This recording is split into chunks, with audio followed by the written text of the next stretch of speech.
Taurus, alamin natin yung ganap sa inyo sa year 2026.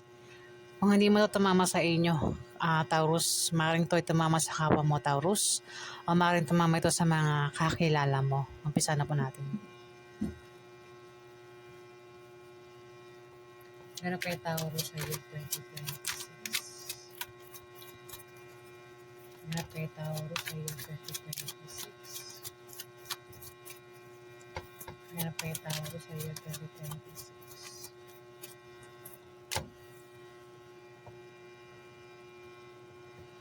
Ganap kay Taurus.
Taurus, sa buwan ng January, may 7 of Wands dito. Mari ikaw ay may taglay ng katapangan. Kung magkakaroon ng pag-atake, hindi mo atrasan, Taurus. Ayan na, meron ka rin kumpiyansa sa sarili mo. May pag-atake dito eh. Pwedeng meron kang dinidepensahan. Ayan, Taurus, o baka naman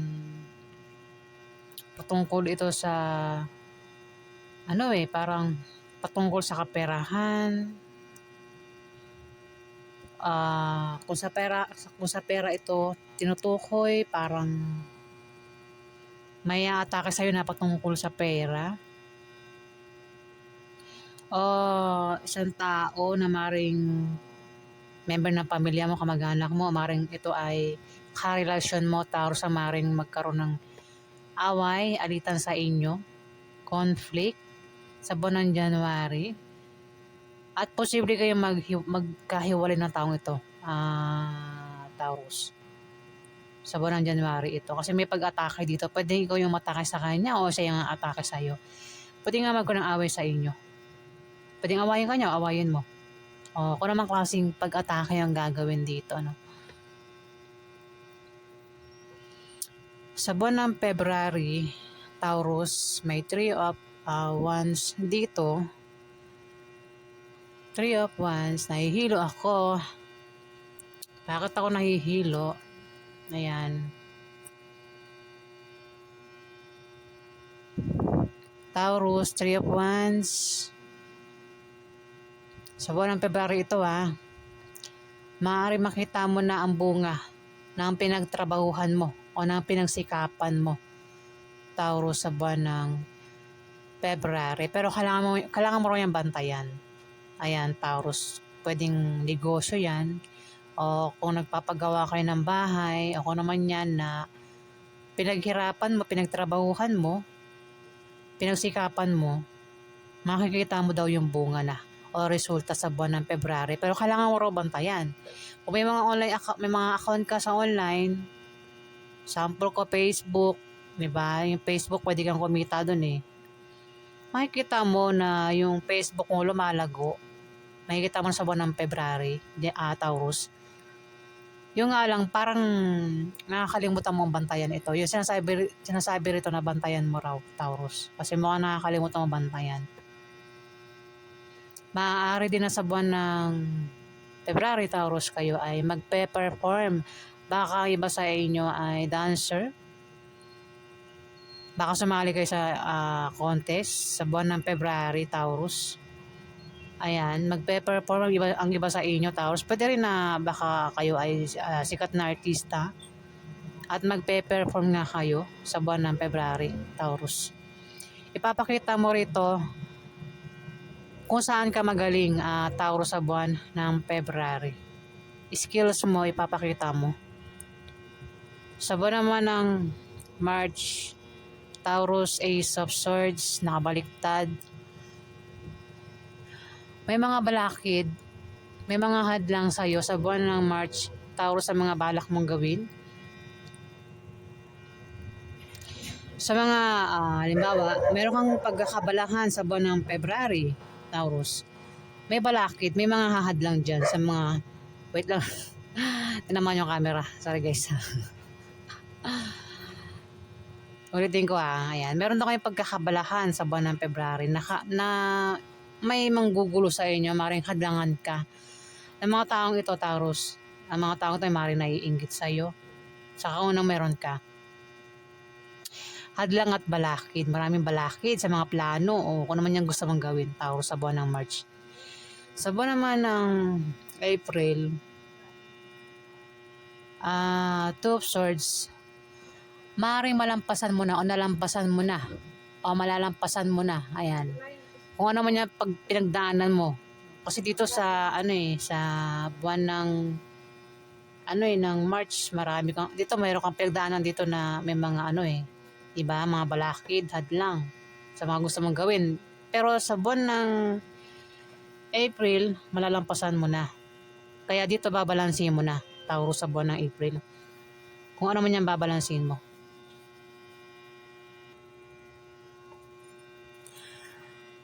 Yung nga lang, kasi Two of Swords ito di ba? Sa buwan ng April, malalampasan mo na nga, gaya ng sabi ko. Yung mga naranasan mo o mararanasan mo sa buwan ng March. Kaya may pagbabalansi ka ng gagawin dito. Pwede balansin mo ng kaperahan mo, ang bagay-bagay, lakas mo, time mo. Ako naman yung babalansin mo dito, Taurus. Yung nga lang, meron kang hindi inaasahan na maaaring may manloko sa inyo sa buwan ng April. Ingat sa mga scam, Taurus. Kasi ang nakapiring yung mata mo rito. O ingat ka kung patungkol sa love life. Maaaring hindi mo makita yung panlolokong gagawin sa'yo sa buwan ng April. May manloloko dito. May mga tao dyan sa paligid mo ang alam nila na ikaw ay niloloko dito. Ikaw lang yung may paringang mata. Pwede kang masabing mga kasabot yan Ayan, Taurus. Pag may mga kasabot yung manloloko na to, talagang hindi mo malalaman na ikaw ay niloloko kasi maraming kasabot Pwede nagkakampi-kampihan sila Nagtatakip, di ba? Sa mga panloloko nila. Hindi mo mabubuking. Sa buwan naman ng May, Taurus,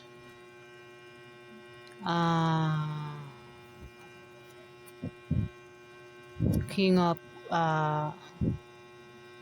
Pines. Isang tao, Taurus, ang maaaring malapitan mo na maaaring makatulong sa iyo sa pera. Kung ikaw ay magka-problema sa pera sa buwan ng May, Taurus.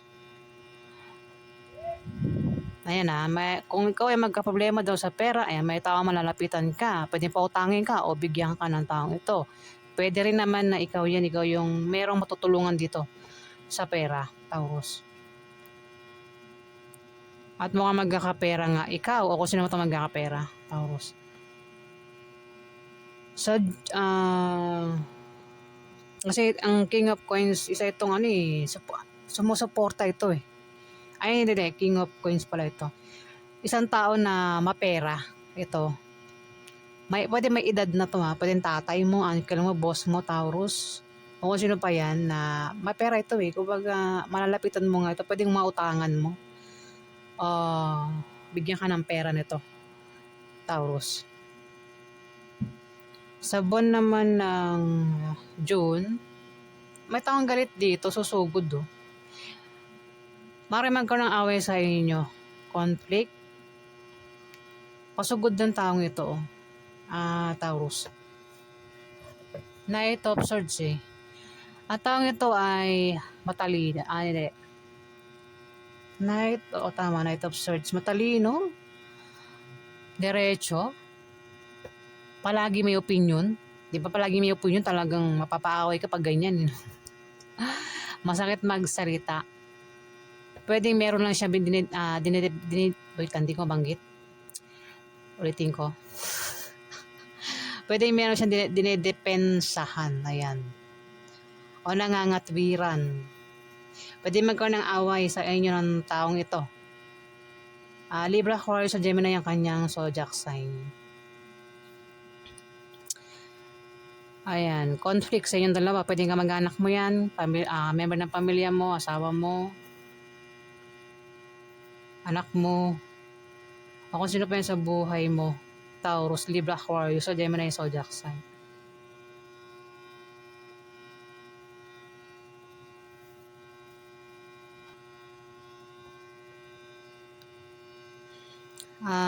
Sa buwan naman ng July, huwag kang Taurus, gastos sa buwan ng July kasi maaaring mabusan ka ng pera. Ingatan mo rin yung mga mahal mo sa buhay, asawa mo, kung sino man yan na pwedeng makaaway mo sa buwan ng July. May away talaga mangyayari, conflict talaga to. Sa year 2026 may away na mangyayari talaga. At posible magkahiwalay kayo kung sino ito makaaway mo, Taurus. Kung sa pera, wala kayong kung magka-problema man kayo sa pera, sa year 2026, meron kayong malalapitan. Kung may pera man kayo, magtipid, wag gastos, Taurus, sa year 2026. Kasi maring maubusan nga kayo ng ipon dyan, Taurus.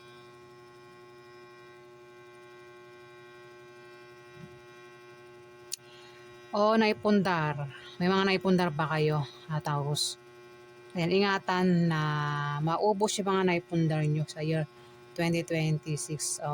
Sa buwan, sa buwan ng July or January. Ayan Taurus. May parang may gagastusan, isang bata yung ginagastusan dito. Ayan. Kaya mapapagastos. Sa buwan ng August, may 2 of Cups dito. Maaaring magkaroon ng away sa inyo ng karelasyon mo at posible magkahiwalay kayo, Taurus. Sabi ko nga, 'di ba, puro conflict, puro away sa inyong mag-asawa, pamilya, kamag-anak sa year 2026. August ito, away. Away talaga, Ito ba't yung 3 of Wands? Maaaring yan din yung bunga o resulta. Away, Taurus. Kasi meron kang hindi nababantayan Pwede rin asawa mo, hindi mo nababantayan, Taurus. Hindi mo alam, meron na pala siyang iba, di ba? Hindi mo nababantayan ang asawa mo. Sa buwan naman ng September, sabi ko siya, bantayan yung mga asawa niya. Huwag niyo bantayan yung buhay ng ibang tao, di ba? Hindi niya alam yung asawa niya, meron na palang iba. Meron kilala marites siya. Binabantayan yung kapitbahay. Hindi na babantayan yung asawa niya. Hanggang isang araw, nalaman niya meron na palang iba. Maghihiwalay na pala sila.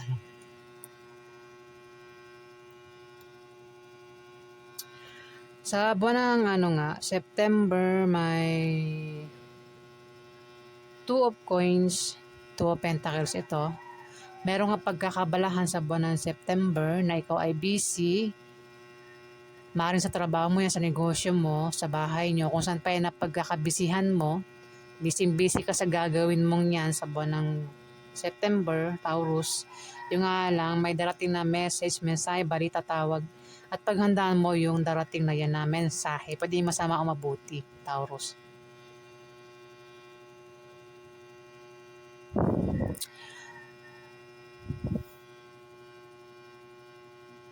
Meron din pagtatransfer na gagawin ng iba sa inyo dito, no? Taurus. Pwede rin balansin mo na ang mga, kung ano man yan, pwede mo balansin mo dito sa buwan ng September. Taurus, nabubulol ako. Sasasara. Tapos sa kanya Ace of Swords na nakabaligtad, ano? Maraming balakid sa mga balak mong gawin. O itong itong pagkakabisihan mo sa buwan ng September, Taurus, may balakid, may hadlang. Kaya parang hindi mo matapos-tapos kung ano yan, Taurus. Plano man yan, gusto mong gawin, hindi matapos-tapos, hindi mo magawa-gawa kasi nga may hadlang at maraming balakid dyan, Taurus. Pwedeng masabi ko may mga inggit sa'yo. Ayan, Taurus. Pag inggit talaga, ayan, may mga hadlang, ano. Sa buwan ng October, may matalinong tao ang magpapayo sa inyo dito, Taurus. May manloloko, di ba? Sabi ko, may mayroong manloloko. Huwag kayong basta-basta magdidesisyon. Yung bigla-biglang magdidesisyon na pwede niyong pagsisihan, Taurus. Kung meron kayong pagdidesisyonan sa buwan ng October, pag-isipan niyo mabuti. Maglaan kayo ng panahon ng oras. Kumbaga, 10 times niyong pag-isipan bago niyo gawin yung ako naman yung pagdidesisyonan ninyo dito, Taurus, para hindi kayo magkamali at hindi kayo magsisi, ano. Sa buwan naman ng November, may Ace of Cups. Mayroon kang pagdududang mararamdaman o ikaw ay makakaramdam ng kalungkutan sa buwan ng November, Taurus. Maring patungkol yan sa kaperahan, Taurus. Pwedeng ang iba sa inyo magka-problema sa pera, pero may tao rito ang maring malapitan mo, Taurus. Sa buwan ng December, may 8 of Swords na nakabaliktad. Pero wala itong meaning na baliktad. Dapat natin, ano, may mabilisang mangyayari, may mabilisang magaganap sa inyo, Taurus, sa buwan ng December.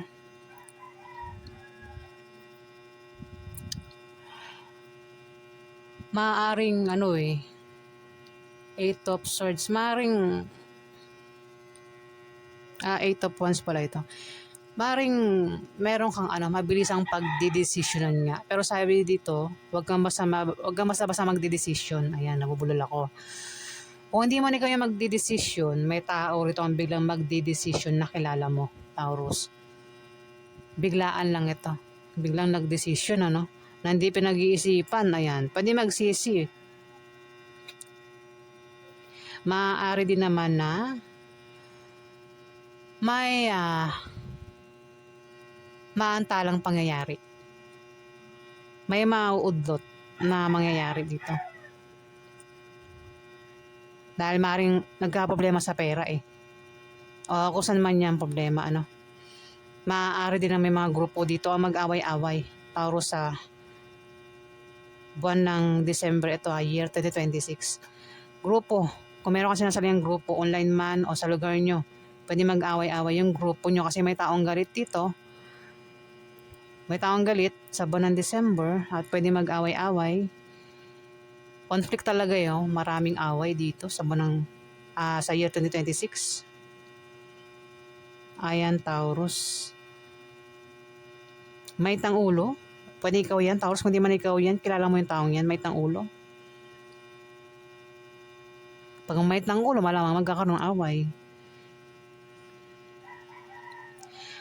Pwede rin na may darating sa buwan ng December na isang taong may daladalang balita o ito'y reporter. Taurus, baka iba sa inyo ay reporter. o may kilala kayong reporter.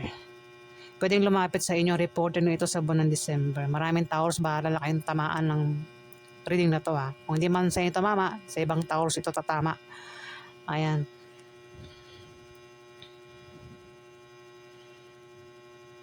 Ayan pa yung ganap sa inyo. Alamin natin yung advice sa inyo, Taurus, sa year 2026 na mga anghel nyo.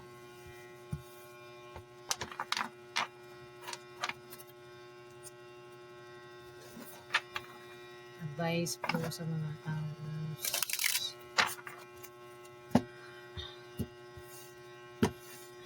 Ng mga anghel. Advice po sa mga Taurus sa year 2026 ng mga anghel.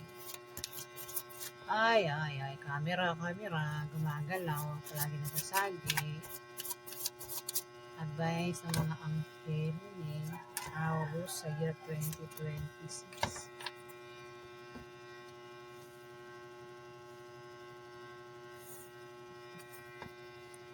Advice ni Arkanghel Botialil. Taurus, be independent daw, Taurus, sa year 2026. And expand your horizon, Taurus.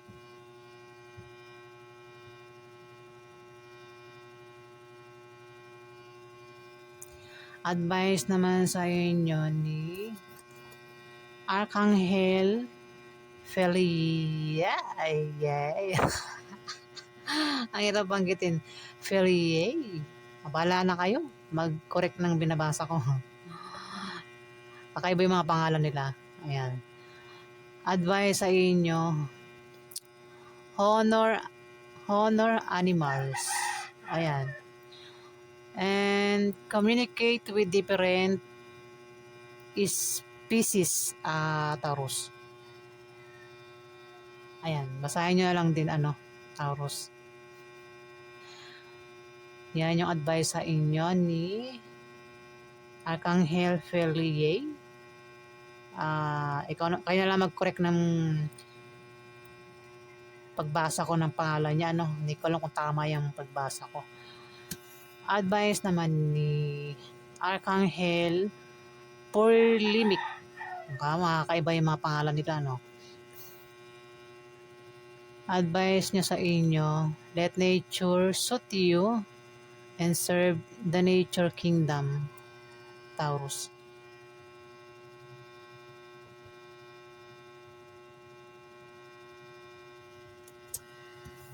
Ayan guys, yung advice sa inyo ng tatlong anghel nyo sa year 2026.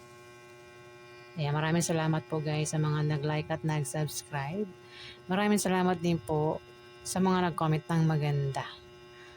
At sa mga hindi pa po nakapag-subscribe, sa mga may gusto lang po pakiclick na lang po ang subscribe button guys para humaba pa ang ating banding o palagi kayong updated sa aking mga posts. Ayan, maraming salamat po guys.